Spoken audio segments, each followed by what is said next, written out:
Today we're hosting Winona Lafreniere, a project coordinator at the Indian Resource Council, or IRC, to discuss Indigenous energy and development and management. With a strong background in effective community engagement, project development, and policy experience, Winona plays an essential role in the implementing Indigenous-based solutions in energy and sustainable environment projects. As president of Indigenous Innovative Solutions Inc, Winona offers a variety of interactive sessions to enhance inclusive and diverse workplace practices, increase cultural confidence, and pre-employment readiness skills in a variety of settings, including business, corporate, and Indigenous communities. She recognizes the importance of building community to narrow the socio-economic gaps between Indigenous and non-Indigenous people. Before I hand the floor over to Winona, please know that attendees are welcome to ask questions throughout the presentation using the Q&A box, which we will address at the end of the session. I will now share the spotlight with our guest. Welcome, Winona. Thank you so much, SFC, for inviting me to speak. I'm always passionate when, it comes to talking about, the natural environment, because, most people that we work with, industry, government, students, post-secondary institutions, when we have this conversation, it's important that we also acknowledge the spirit of respect, reciprocity, and truth, and honoring and acknowledging the traditional territory of Treaty 7, which is where I live, work, and play. And to, acknowledge the importance of oral practices of the Blackfoot Confederacy, and that's the Siksika, Kainai, Piikani, as well as the Nakota and Tsuut'ina nations. And we acknowledge that this territory is home to many other Indigenous people, and as well as the Métis of Alberta, Region 3. So I want to also acknowledge our brothers and sisters who also make Treaty 7 territory their home. So I just want to say thank you again for inviting me to speak. As you all know, my name is Winona Lafreniere. That's my English name.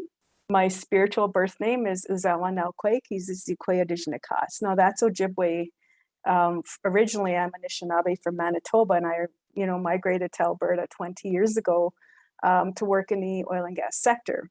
And so I come from a long line of Indigenous knowledge keepers, and my grandmother and grandfather have really mentored me along the way. And I've also started my own company, Indigenous Innovative Solutions.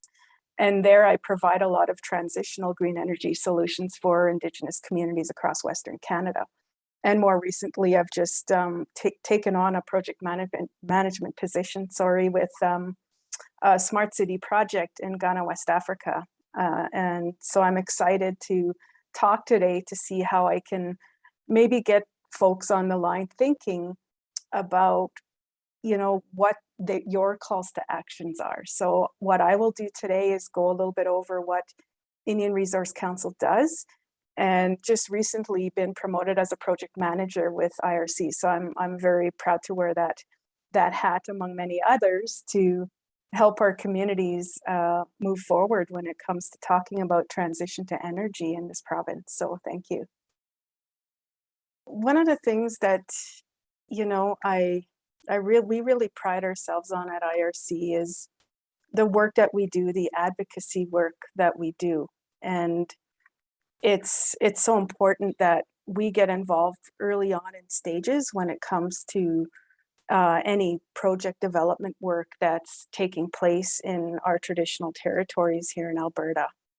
And so when the site reclamation program was introduced by the governments, IRC stepped in, and I'm just going to go to the next slide. It kind of shows you a little bit about what I'm going to talk about.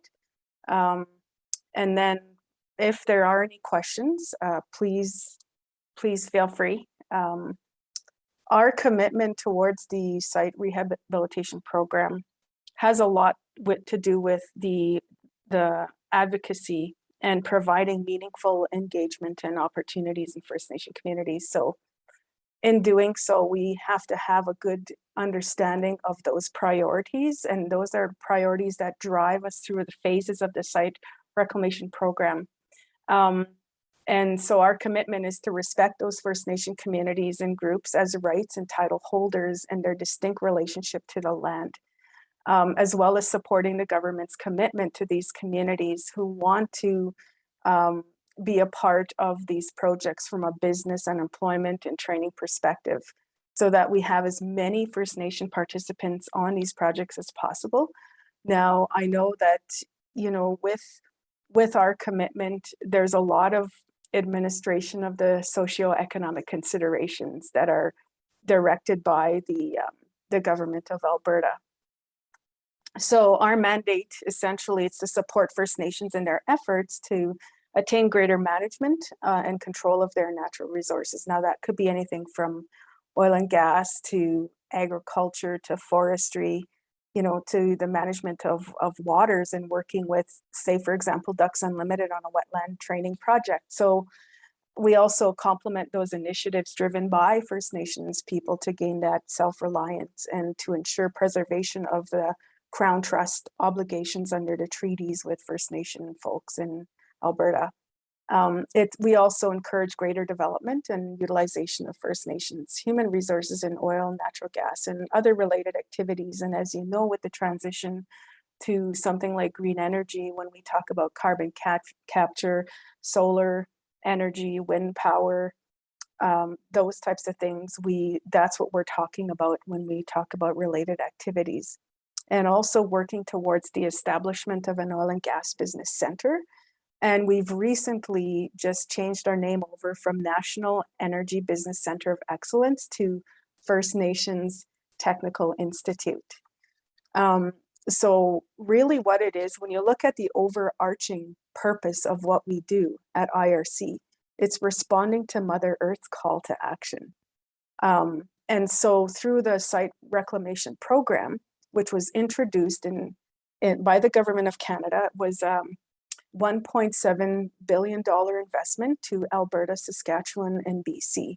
Now there's an estimated 162,000 active wells, and this is Alberta, 97,000 inactive and 71,000 abandoned wells.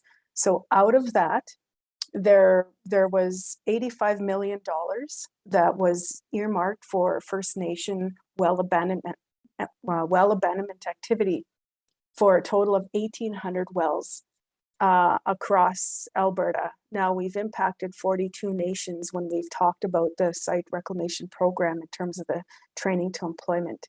And the scope of work was targeted to create over 5,000 jobs in partnership with Indigenous communities. So under that umbrella, we've had to undergo a lot of community engagement and work directly with communities to identify the training to employment opportunities on the site rehab program. So we engaged with key stakeholders, funding partners, the government of Alberta, because currently they're funding 90% of the training that we've already done across the province. And so we've also provided ongoing updates and information throughout the duration of the site rehabilitation program to both levels of government. So they're aware of the success that we're having to date on the SRP program. And of course, we can't do this without partnerships. And you can see here that we work with both levels of government, Canadian Natural, Arrowhead Abandonment, PIMI, the list goes on and on and on. And when major projects are introduced to First Nation communities, there's usually an increase in the amount of partners who are involved. And our partners and knowledge of community resources are a valuable component in the delivery of our training programs. So the FNTI has extensive network with these industry partners, with trainers, community contacts, which are available to each participant in assisting with transitioning. And so we've had a lot of strong supports through Indigenous and non-Indigenous partners throughout this program. And of course, these are going to be financial partners, employment industry who provide employment opportunities.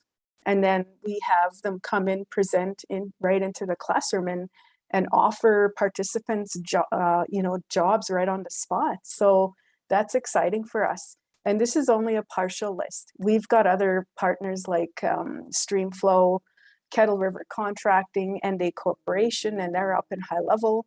Vertex, they're an environmental firm. CWC Well Servicing, Pitbull Energy. So the list goes on, and we're very fortunate to have them as partners. So this is where I reference the FNTI under the IRC umbrella, Indian Resource Council umbrella. And our focus is essentially to increase First Nation knowledge and involvement in the resource development sector.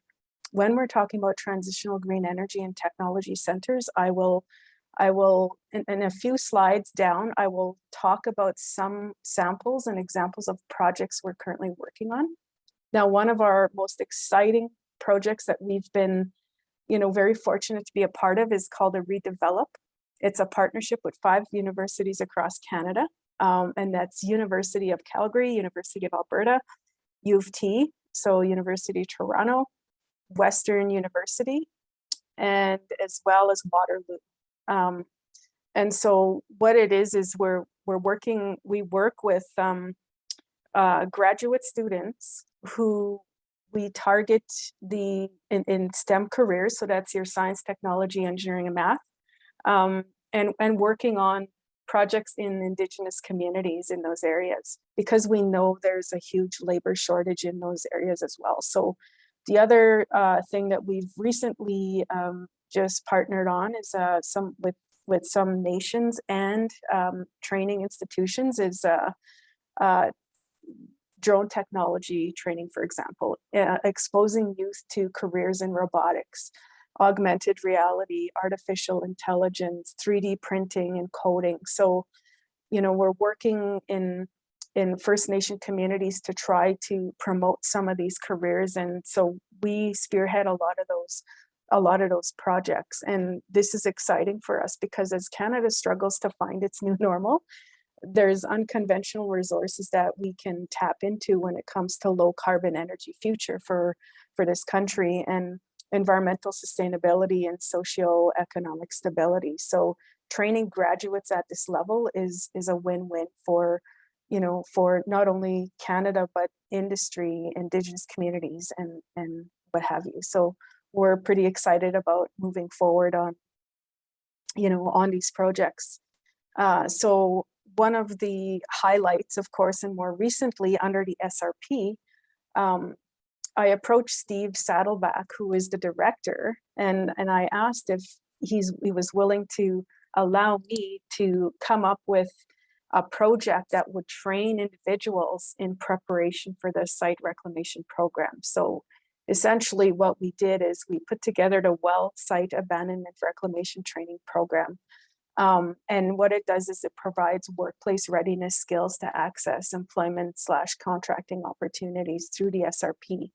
And upon completion, students obtain guaranteed employment with industry partners linked to the SRP. So that could be industry, Indigenous contractors, small businesses. And we work a lot with recruitment agencies to let them know we have people that are workforce ready to go. And a lot of times people will just go in the open job market to see what's available, because now they can compete with the certification we provide them.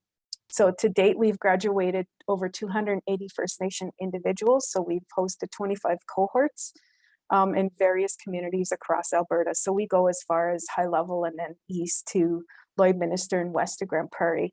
And to date, we've impacted 42 First Nation communities across Alberta.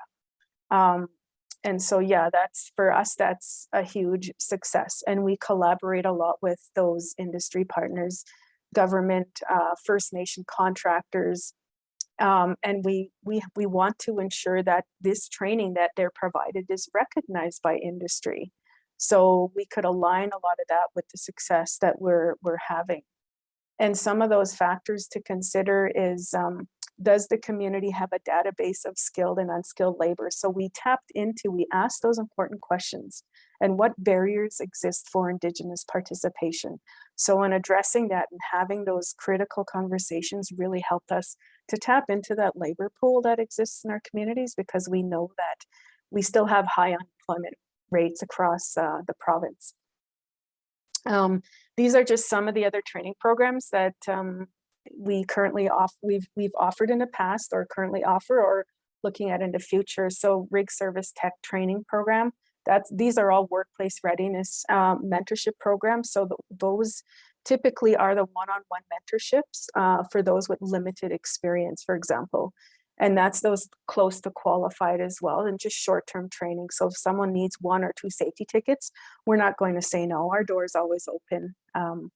So along with the site rehab program, there's a lot of business opportunities for Indigenous companies to get involved. And I've only highlighted 4 areas. Now, to decommission a well, it requires anywhere from 35 to 40 different services. So you can imagine the growth in the sector when it comes to reclamation. So you'll see I've kind of divvied it up between technicians, inspecting and monitoring, cementing and construction.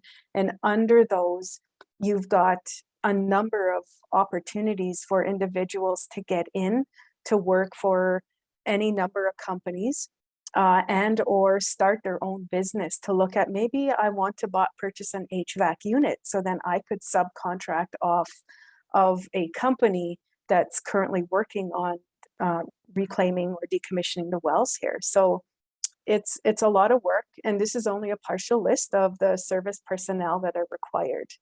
Now, you talk about reclamation and decommissioning. You need to bring in services like wireline, fluid hauling, which is your HVAC unit, safety supervisors, medics, security. The list goes on and on and on. So we've had a number of companies approach us recently to talk about how we can partner, collaborate, and have ongoing dialogue about, you know, additional opportunities on other projects like pipeline construction, for example. So this is opening a lot of doors for industry, for everybody, for First Nation communities. Now, these are just some of the industry requirements that we've had to assist individuals in meeting. So they had to have a certain level of reading, writing, and numeracy skills to participate in the training program. And then we had safety ticket requirements that were needed.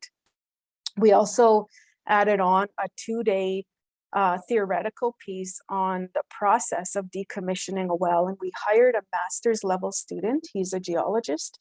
So he teaches the 2-day well site abandonment and reclamation portion before we get into the 2-day. And so that is a lot of information in the 8 days that they're sitting in the classroom, but they gain a lot from that, because we bring in industry partners to speak about some of these opportunities as well. So that often leads to additional employment, additional contracting opportunities, and partnerships for IRC. So they also undergo a site-specific orientation with each industry partner, and they're required to have the appropriate operator's license, because a lot of companies will need that valid driver's license, or even a class 1 or air brakes for folks working in the field. So we've gone a long way with our training program. This slide just shows some of the images that we've taken throughout the 25 cohorts. We did create a short video as well that just profiles one of our groups. Very exciting, because one of the things we've done, we've asked Darcy Hunt, he's got his own drone. He's an Indigenous owned 100% company here in Edmonton, and he's come in and demoed this drone that he utilizes for a lot of his research and his work with Indigenous communities. And so you can see here, we've got titanium services in a background in the top left, where we had one group go out and stand in front of this huge coil tubing, vehicle, and it was intimidating for them, but they enjoyed it. That was the best part. And for me, that's why I got out of bed every morning, because I get to see and be a part of the success stories and just the discussions and the camaraderie in the room with all these wonderful people. So we just wanted to give you a taste of, because what we're doing now is I'm taking a lot of video content with our drone, because between both Steve and I, we have a lot of content. And so we're going to record another video at the tail end of this program and share it with all our industry partners, the government of Canada and the province, just to showcase some of the success. And we'll have some testimonials by some participants to talk about, you know, the future, because that's really what this is speaking to, the future of energy in Alberta and Canada and the rest of the world. So these are some of the, so when I talk about solar power, geo, greenhouses, carbon capture, wind power, tree planting, methane detection, and then some of that virtual technology and how we can utilize that technology and apply that in the classroom, it cuts down on the emissions. It cuts down on our environmental footprint. And so we're currently exploring carbon capture, utilization, and storage with nations. So we're doing this in as many aspects as possible. So with that emphasis being on the Paris Accord to reduce our emissions by an X amount of time. That's a small window, and time really does fly. And since 2009, we've seen a decrease. We want to highlight this because a lot of people, you know, seem to think that the oil and gas industry in Alberta is not very good on the environment. In some aspects, yes, and in other aspects, no, because there's been a decrease of coal use in the Western world. Like, we went from burning wood to coal to oil. So we kept getting better at it, but there's always room to improve. And so what we're saying to individuals, if nations want to repurpose the wells once they're cleaned up, they can do so through a number of means. And this is the list that I provide here for you. So I'm currently working on a greenhouse project in Hinton, Alberta, with a group of Indigenous women. I'm working on a tree planting project for Indigenous youth in Coal Lake, and we're looking at planting 100,000 trees this summer. And we're working with Project Forest on this initiative. And it's really exciting. Like, I've donated some of my project dollars towards this project, because they're going to need some physical and human resources to get 100,000 trees planted. So, you know, those are just some of my calls to action that that are illustrated here in the next slide. So when you look at the top right, you'll see something similar to what we're doing in Ghana, West Africa. So we're taking our Indigenous knowledge, we're taking our Indigenous science over to Africa to build a smart city project. So there's a lot of collaboration between Indigenous folks here in specifically Alberta to help on the project. And so the top middle, you'll see I'm sitting in a teepee doing a lot of storytelling. Now, this is a group of international youth from around the world, and we're talking about our Indigenous ways of being. We talk about our culture, we talk about our languages, our traditions, and how we apply that Indigenous lens into projects. So I'm the only company that I know of in Alberta that does that incorporates those perspectives.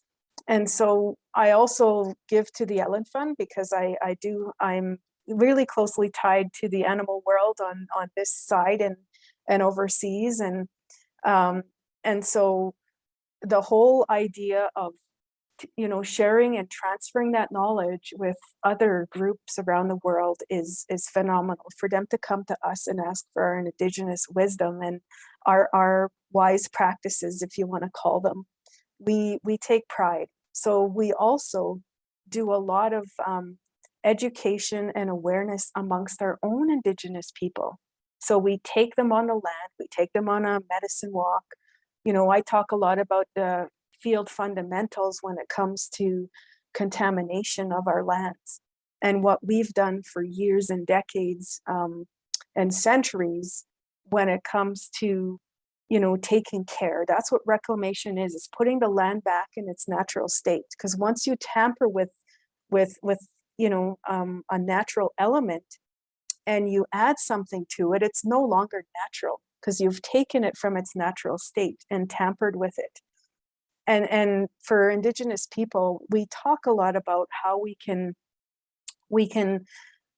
implement these wise practices and bring those back and share that with the world. So we do that a lot through education and training and just the sharing of our practices. Our doors are always open, and we always welcome industry to come and have that conversation with us, because it's all about paving the way and preparing for the next generation and to be good role models.